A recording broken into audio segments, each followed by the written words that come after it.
You heard the reaction of the disciples.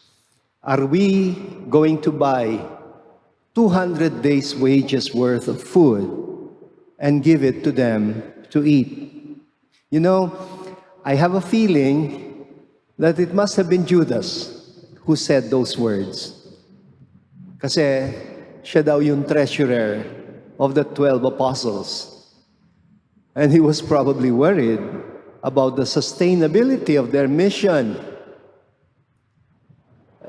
You remember that other passage in John chapter 12, verses 1 to 8, where Judas reacted to Mary of Bethany, because Mary of Bethany had used up 1 whole liter of costly perfumed oil made from genuine aromatic nard, just to give Jesus a foot massage. Judas reacted, remember? He said, why was this oil not sold for 300 days' wages? Kinalculate din niya. And we could have used it for our charity work, for the poor. Nag-react tuloy yung gospel writer, si John. He added a little parenthetical remark. Sabi niya, Judas said this not because he really cared about the poor, but because magnanakaw daw siya. Siya daw yung may hawak ng money bag, and he used to steal from the contributions. Mukhang may corruption din happening within the company of Jesus. You know, even without sharing in the biased remark of the fourth gospel about Judas's motive, it is enough to note na medyo sarcastic ang dating nung comment about spending 200 days' wages worth of food in order to be able to feed the multitude. Ang aking reading dito, what I read between the lines of that remark is, parang ang gustong sabihin ng alagad kay Jesus, wait a minute, Jesus.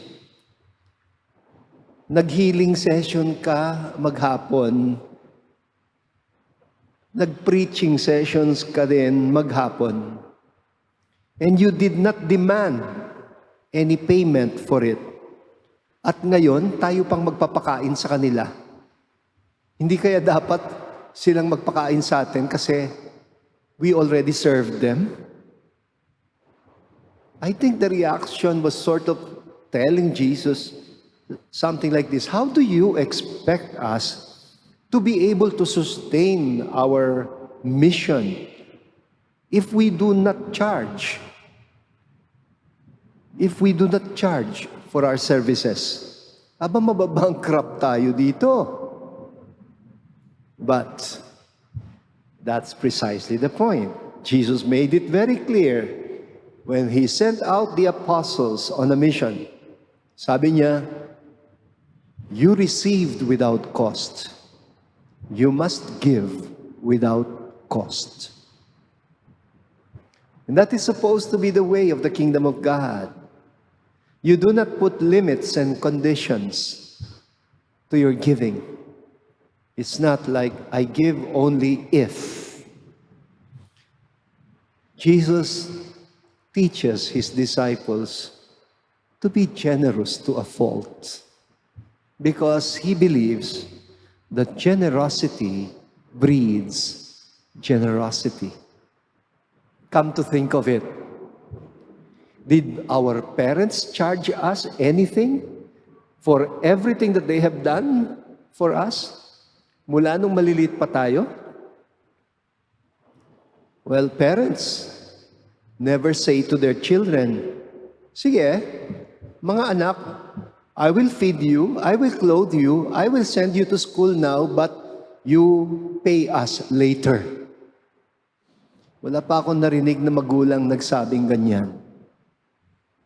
Paaralin ko kayo, pakakainin, palalakihin, but you pay later.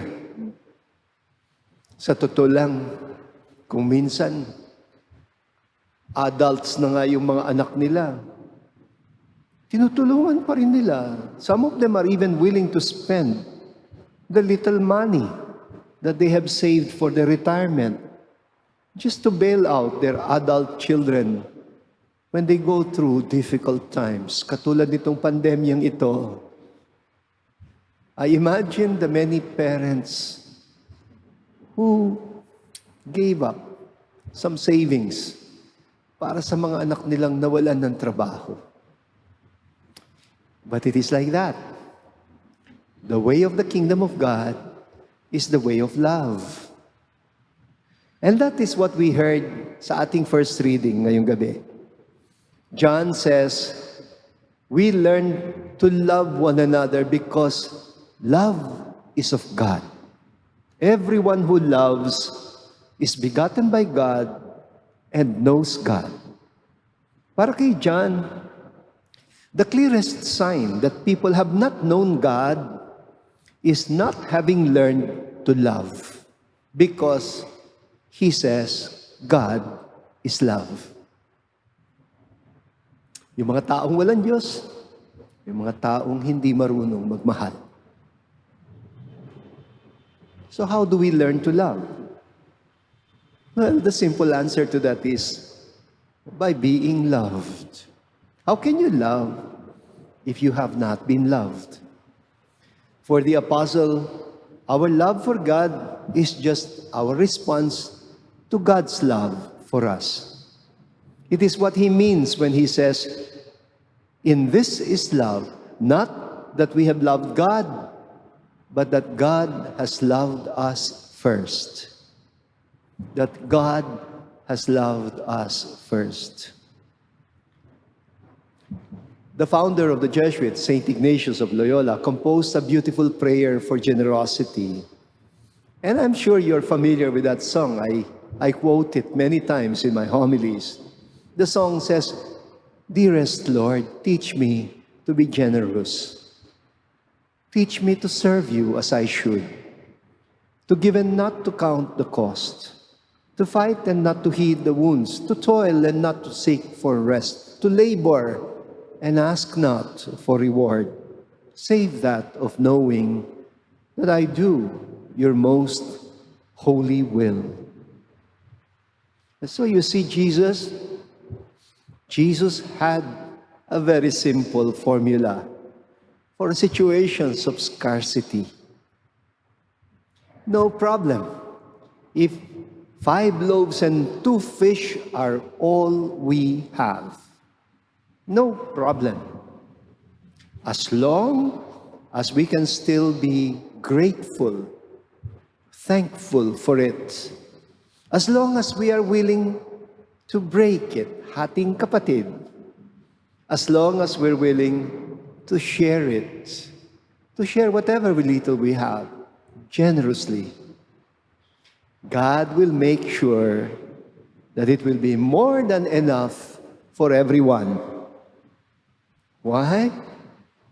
Because God cannot be outdone in generosity.